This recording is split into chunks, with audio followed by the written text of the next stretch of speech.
What's up, guys? It's Evan from riversedgecutlery.com. We're here today, Blade Show 2021. This is day 3, Sunday. Today we have an awesome interview set up with Mr. Liong Mah. I know you guys are all familiar with his work. Thank you so much for taking the time to meet with us. Oh, thank you. Really, really nice to meet you at the pit on Friday. Oh, yeah. Really, really nice to see you guys. Got a great looking booth. A lot of beautiful pieces set out. Right. Just got a couple questions. I know things are kind of winding down, so we got a little bit more time. We'll keep it short and sweet. Great. Absolutely. Perfect. Thank you so much.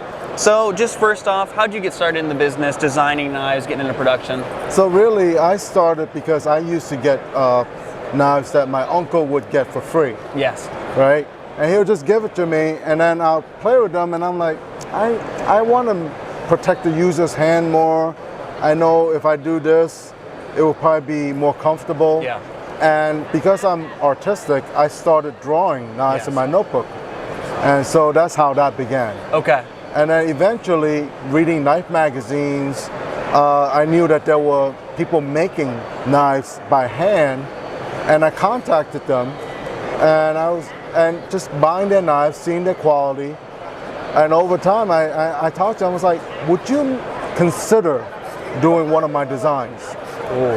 And it took some time. Yeah, absolutely. And eventually, they agreed. They're like, "Sure, we'll look at your design." So who was the first maker to produce one of your designs?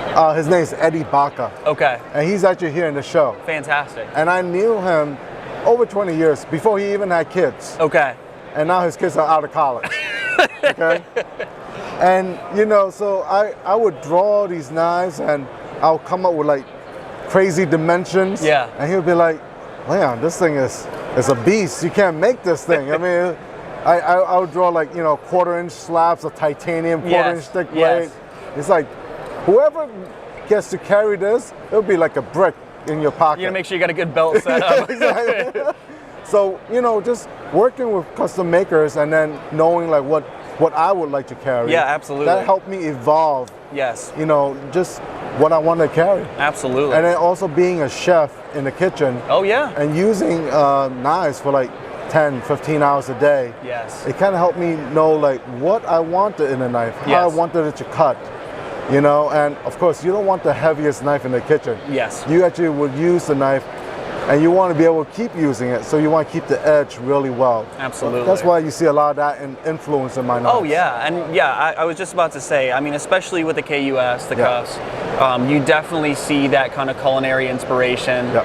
That's a really popular knife, especially in the store. People come in, they love the action of that knife, they love the way it feels in hand. I really like the way you're doing the G10 or the carbon fiber, whatever the case may be for that particular, that's a really hot knife. Yeah. So really, really, really liking that one. So I know you mentioned that you were kind of getting inspiration from custom knife makers back in the day. Who were some of your biggest influences? Some of my biggest influences was a maker by the name of Bob Lum. Yes. He's been gone for several years now, and Phil Bogazuski. Okay. It's also been gone for several years now, but he was probably one of the first guys to make a flipper knife. Yeah. And Bob had like a tanto style Yes. that I absolutely love. Yes. And I actually was designing knives for several years, and I asked if he would make it. Yeah. And he was like, "Leon, I'm too old to be messing with flipper knives. I don't even know how to even do those things. Yep. But you know a lot of makers, go ask one of them to do it. Yeah. Give my blessing." Yeah. I was like, "Wow, really?" Yeah. It's like, "Yeah, sure." You know, the tanto blade has been around for thousands of years. Absolutely. Just go get someone else to make it. And I was like, okay. That's really cool. And for me, even though I call my knives production, it's because there's a team of people that does each component of each knife. So it isn't one person that does everything. Yes. So there are people who does the milling. Yep. There are people who do to make the screws. There are people who finish the handles. Yes. People who grind the blades by hand. Yeah. Polishing the blades.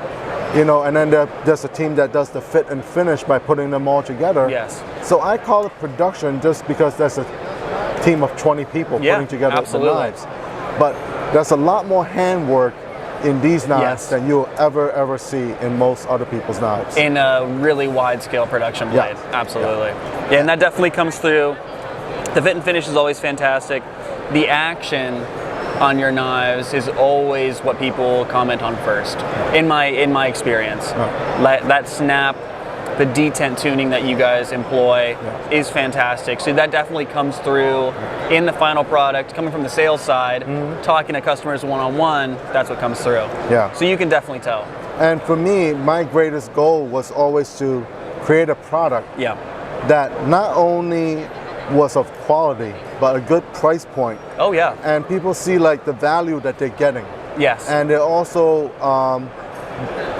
want the knife long enough that they can pass it on to their future generations. An heirloom piece of sorts. Yeah. Yes, absolutely. So it's not just like it's a trend or this is only cool for like a few months. Yes. I want them to keep being able to use these knives for years and years. Yep. Yeah. And that influences the materials you choose, the blade steels. Right.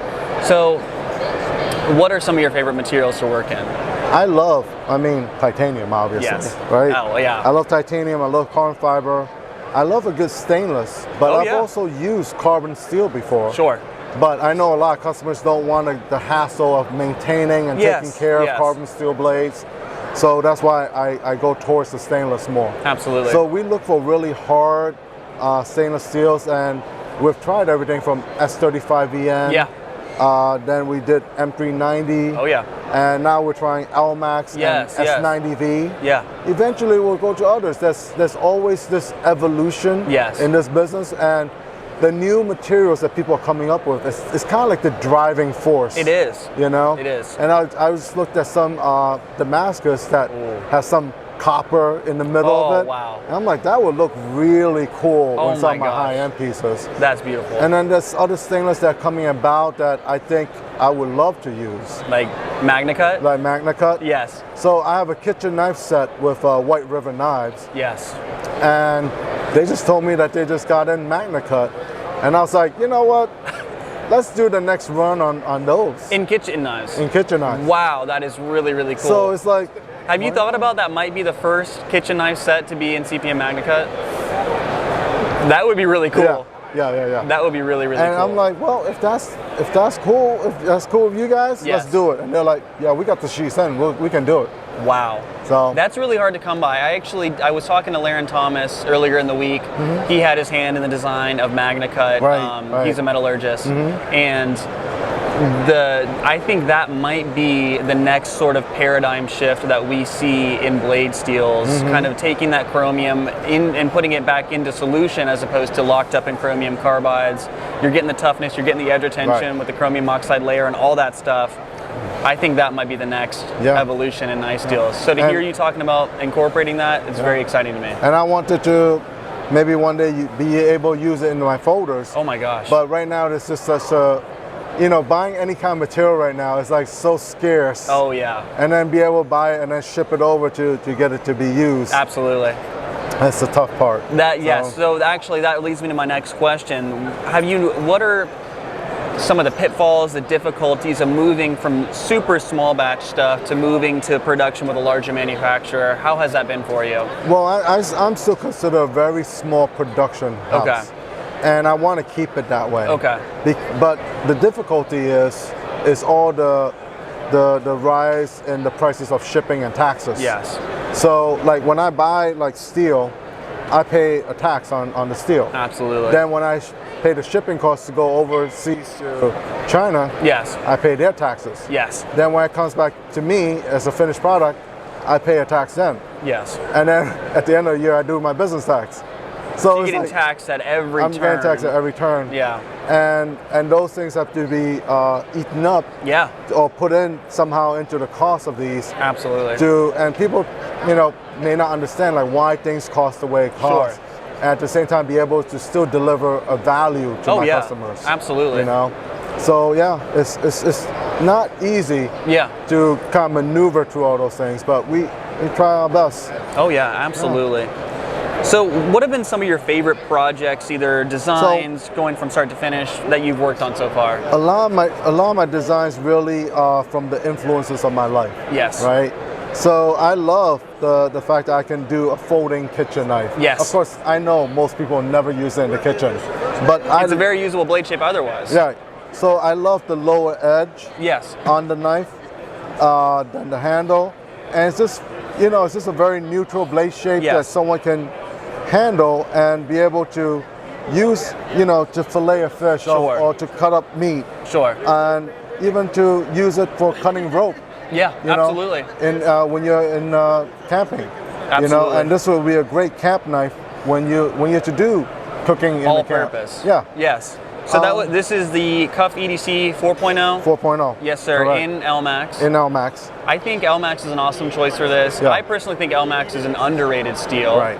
Right. Kind of got a bad reputation from maybe some other manufacturers using it and kind of screwing up the heat treat. Yep. But I think it's completely underrated. Yeah. And an excellent choice for an EDC blade. It is. I think it's a fantastic the stain blade. resistance on it is better than a lot of steels. It is. And it's a great edge holding capability. It is. And those are two most important components Yes. for any knife. But I also love being able to do like really artsy stuff. Yes. Like something like this where it's an integral folder, Fantastic looking. but this blade was inspired by Bob Loveless. Yeah. All right, and I was able to blend in the guards Yeah. on the top and on the bottom when it's open, It's beautiful. and just being able to have an integral folder with inlaid materials, low profile flipper that really disappears when you're opening the knife up. It's beautiful. And it's just something that, you know, I feel if I can create something of beauty that people love, I feel like they will hold on to it longer. That is beautiful. Then they can appreciate it when they're using it. S90V. S90V. I love that. Yeah. Great choice for this blade. So, just a couple more questions. Sure. If you could do a collaboration with another maker, another company, no limitations, no cost man. limitations, what would you do? What would it look like? I haven't Sorry done. to put you on the spot like that. I haven't done any out the fronts yet. Okay. Automatic knives. Yeah. Which is something I would like to explore. Absolutely. I would love to work with more American manufacturers, but they have just been so booked up in time. Oh, yeah. And I love that. I love the fact that they're busy. Yes. But I would love to be able to work with more manufacturers that really focuses on their quality Yeah, yeah. and really want to give their customers, you know, something of value for their Absolutely. money.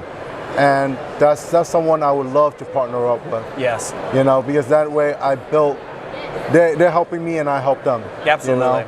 And when I see a collaboration, it's like two minds coming together to create something that normally would not be able to be created in the Absolutely. first place. Yeah. That would be really, really cool. Yeah. Kind of in a similar vein, if you were going to create your Grail knife, no cost limitations on materials, anything like that, production, Wow. something that you make for yourself to carry, what would that look like? Man, it would be a knife that would never rust. Yes.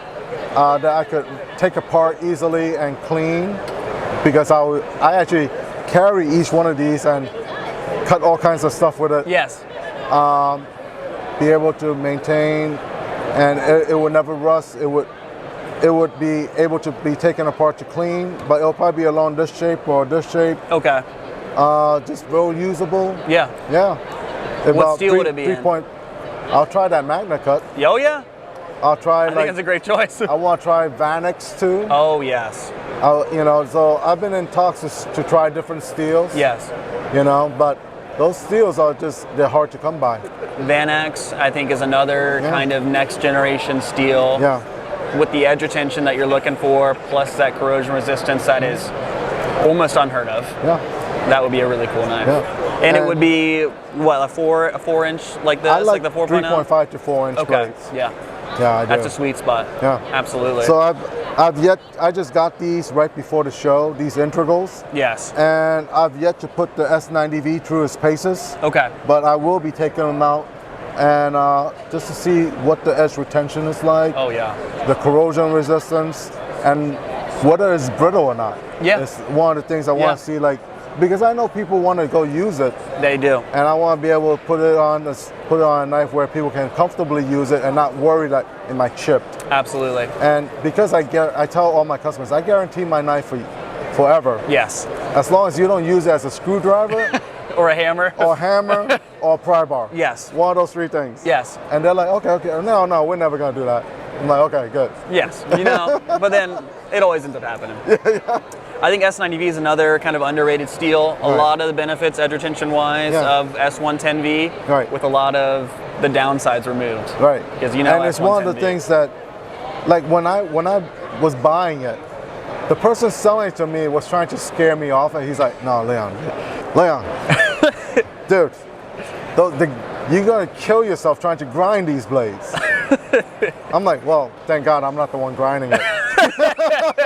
You're like, yeah, listen, send the order. We're gonna make it. That's awesome. I'm like, thank goodness I'm not the one grinding it then. That's awesome. You know?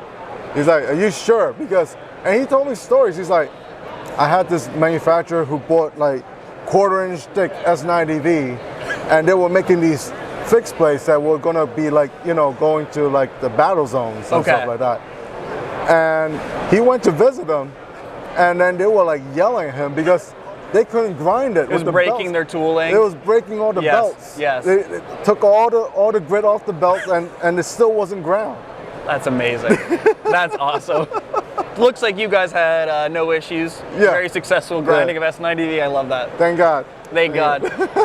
Lastly, what do you have in your pocket right now? What are you carrying? I carry, oh my goodness, in my waistband. Yes. I carry beautiful field duty. Yes. That I anodized bronze because I scratched it up, all the handles up. Because you're using it. Yeah, and the blade still looks brand new with all the cuts and everything. But this is my EDC. I love that knife. Yeah. That one, I was really excited to get some of those in the shop. Yeah. That one, it's a large knife. Yeah. Slim profile though. Very carryable. Yeah. Because I'm not usually a larger knife kind of guy. I absolutely love that blade. Yeah. It's wide, but it's not super thick. Yes. So your hand has a good purchase on it. And it just cuts and cuts. And because of the tall blade, a lot of guys pointed this out, is that because the blade is so tall, the flat grind really goes really thin on it. It's very thin behind the edge. Yeah, and they love that. They love that because it, you know, it's thinner than a lot of the other knives that are on the market. So I love carrying those things. I think it's a fantastic knife. That's another thing I've noticed, especially with the KUS, with the field duties. Very thin behind the edge, very slicey. Yeah. Awesome, awesome knives. Well, I want to be able to use my knife, so that's why I do it. Yes. Yeah. Do you have anything you want to promote while we're here? Well, you know, a lot of people who like integrals would love to see like the Model 18. Yes. This was a knife that took about 2 years to produce. Fantastic. And it was sitting in my AutoCAD for about 3-4 years just to come up with what I want to bring out as my 18th year anniversary knife. Beautiful. And then COVID happened. Yeah. Which just delayed everything. Of course. You know, but it's something I'm really proud of, that, you know, just to be able not only dream up the concept, but it being actually produced. And then now we're able to inlay it with such high-end materials. Beautiful, with the premium steel. And also the L1 is another integral that just came out this week. And even though it's a traditional pattern, it's something that is just a great size for EDC pick carry. And again, the premium materials, the really low profile carry. Yes. It's just something that everyone can have in their pocket and really not even know that it's there until they really need it. I really, really like that. I like a faux bolster or a true bolster like we have on these. We definitely need to get some close-up shots. Oh yeah. What's your website? What are your socials? My website is liongmah.com, and Instagram is at Liong Mah, and Facebook too, at Liong Mah. And when are these going to become available for people to purchase online? So the integrals will be ready on my website by July. Okay. At the latest. But everything else is available, from like the cuffs, the field duties, the warriors, the Lannies, everything else is available on my website. Fantastic. Well, we really appreciate you taking the time. Thank you. Great to get to meet you. Great to get to know you guys. Thank you so much. My pleasure. Guys, thanks for sticking with us. We're going to get at you guys with some more content from Blade Show 2021. I'll talk to you guys in the next video. Thank you so much.